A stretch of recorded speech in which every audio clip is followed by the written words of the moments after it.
tubifurije ibihe byiza cyane nubwo bitoroshye muri iki gihe cya COVID-19. Amakuru yacu ku munsi wo kwa kane reka tuhere mu gihugu cy'u France. Ikimakuru L'Equipe cyatubwira ko Antoine Griezmann niwe ugiye kubakirwaho umukino w'ikipe ya FC Barcelona nyuma yo Messi rero asabye ikipe ya Barcelona kuyisohokamo. Umutoza mushya w'ikipe ya Blaugrana akaba ari Ronald Koeman akamaze kubwira Antoine Griezmann ko ari we agomba gushingiraho projet ye nshyashya mu ikipe ya FC Barcelona.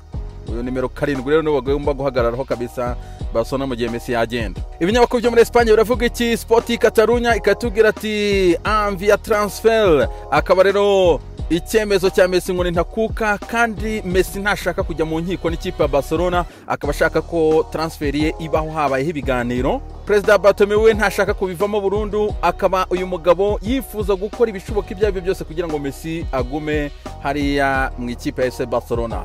Ikimakuru kikatubwira ko Manchester City ihagaze neza cyane mu mwanya mwiza cyane wo gusinyisha uyu mu Blaugrana, ari nako kandi Man United, Paris Saint-Germain, Inter de Milan nazo ziri hafi aho ngaho ku kimakuru kibivuga kikatalonya. Mundo Deportivo iratubwira ko Man City iri mu mwanya mwiza cyane wo gusinyisha Lionel Messi, ndetse n'ibiganiro bikaba byaratangiye na papa we. Man City ikaba ikumupropoza kumuha imyaka 3 ndetse n'indi myaka 2 akajya gukina muri New York City Football Club. Afera Suive. Ibinyamakuru by'i Madrid byo biravuga iki? Ikimakuru Marca kikatubwira ko Man City yamaze kwinjira en contact na Messi, hanyuma kandi club y'Abongereza ikaba iri kumuha imyaka 3 nubwo ngo operation rwose itoroshye na gatoya cyane.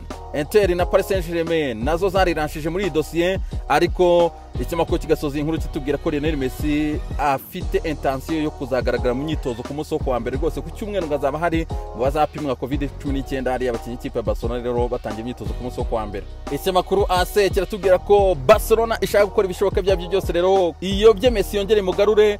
Barcelona ikaba ngo yidekaraye kabisa gukora ibishoboka byabyo byose kurwana jusqu'au bout, kurwana kugeza ku mwuka wa nyuma kugira ngo igumane Lionel Messi sezo itaha. Ikiza kibirimo nkuko ikimakuru kibivuga nuko Messi yemera yuko yakicara mu maso hamwe n'abakicara ku meza imwe n'abakaganira, ariko akaba Bartomeu nta kindi yifuza nuko Messi atagenda gutyo yanakicara akabwira abafana ikipe ya Barcelona gitumye ava mu ikipe ya FC Barcelona.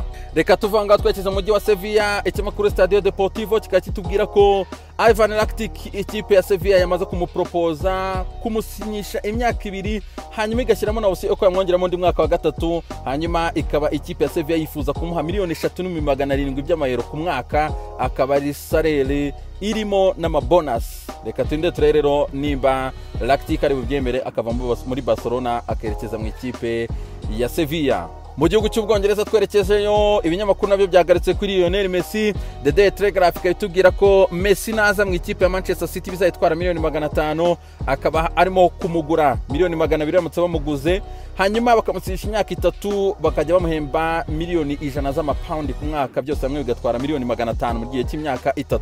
Ikimakuru kandi kikatubwira ko harimo n'andi makuru ko Man City yifuza kumusinyisha imyaka 5, 3 akayikina muri City, 2 akayikina mu ikipe ya New York City Football Club.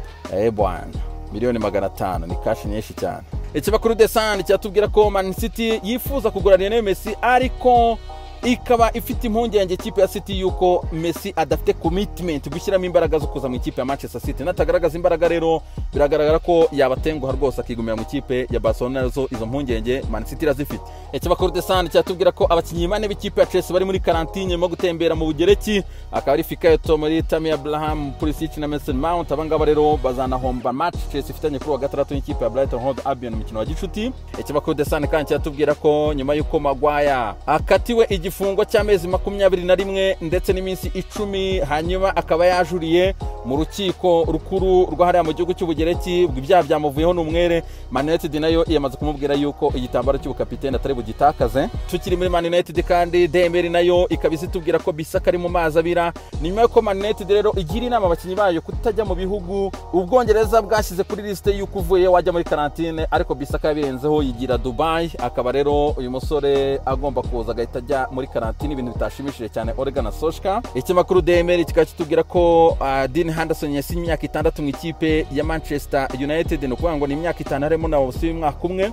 akaba rero yiteguye guhanganira umwanya na David De Gea kabisa ku kibuga cya Old Trafford. Ikinyamakuru The Sun kikabikomeza kibitubwira cyane kitubwira ati rero ni njyewe versus De Gea. Akaba ari umuzamu rero Dean Henderson agiye guhanganira umwanya na David De Gea nyuma y'uko rero uyu musore amwongeza amasezerano bakamutereka ku 120 by'amapaundi ku cyumweru mu ikipe ya Man United. Mu by'ukuri agiye guhangana umwanya na David De Gea uhembwa 350 by'amapaundi ku cyumweru ololo.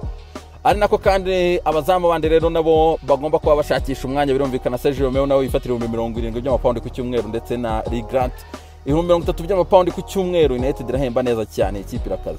Ikinyamakuru The Sun kikatubwira ko James Rodriguez ari gushakishwa cyane ikipe ya Everton ikaba yifuzaga kumugura ariko byakwanga ikamutira, ariko ikibazo kiri kubamo ni kimwe, ni James Rodriguez ufata 287 by'amapaundi ku cyumweru. Madirimiya anako kandi kibaku Daily Star kitubwira ko Ancelotti yifuza kumutangaho $31 z'amapaundi. The Sun kandi tuyigarutsemo ikabitubwira ko Mourinho ari gushaka Doherty. DML ikabitubwira ko Ben Chilwell yamaze gusinya ikipe ya Chelsea imyaka 5 akaba bamuguze $50 kuva mu ikipe ya Leicester City. Anako kandi uyu musore azajya ahembwa 190 by'amapaundi ku cyumweru. DML ikatuzaniye amatransfer yabo yihuta ikabitubwira ko Tottenham Hotspur iri gushaka Doherty nkuko twavugaga hejuru. Anako kandi ikipe yamaze gushyira Sergio Aurier ku isoko itegereje umugura. Leverkusen na ikipe ya AC Milan zirategereje aho ngaho. Anako kandi DML itubwira ko Arsenal yamaze kwanga miliyoni 10 z'amayero zatangwaga n'ikipe ya Wolverhampton kuri Maitland-Niles. Arsenal yashaka miliyoni 20 z'amapaundi. Anako kandi ikipe ya Wolverhampton rero biramutse bya Maitland-Niles byanze ikaba iri gushaka makuru kuri Thierry Correia, akaba ari umusore ukiri inyuma ku ruhande rw'iburyo. Ni ikipe ya France bashaka kuzana muri Wolves. Man United iracyashaka Jack Grealish, nako kandi Man United yamaze gutanga offer ya miliyoni 21 z'amapaundi ishaka Benoit Badiashile, umusore ukiri ikipe ya Monaco. Fulham ikabishaka gutira Mario Lemina kuva mu ikipe ya Southampton. Twekeje mu gihugu cy'Ubutaliyani, Quotidiano Sportivo yo ikabitubwira ko ikipe ya Juventus ubu ngubu yamaze kwibonera umusore Weston McKennie, bakaba bamaze kumvikana rero ingo yagomba kuza. Ikinyamakuru kandi Quotidiano Sportivo kikomeza kitubwira ko ikipe ya Juve iri gushaka Thomas Partey ikipe ya Atletico Madrid. Arsenal yitonde cyane. Ari nako kandi Eden Dzeko nawe yegereje kuza mu ikipe ya Juventus, komeje kwiyubaka cyane rero kugira ngo bashyire mu kazi neza cyane Andrea Pirlo umutoza mushyashya wabo. Les amis, reka mbifurize rero kugira umunsi mwiza cyane. Imana ibarinde, dukomeze kwirinda COVID-19. Urabona ko ibintu byabaye bibi cyane kandi nizere ko saa moya zuzuye z'i Kigali ugomba kuba wageze mu rugo. No kuvuga ngo guhera saa 11 z'umugoroba mutangire kureba ko twagenda twinjira dutaha mu rugo hakiri kare cyane. Les amis, ibihe byiza cyane.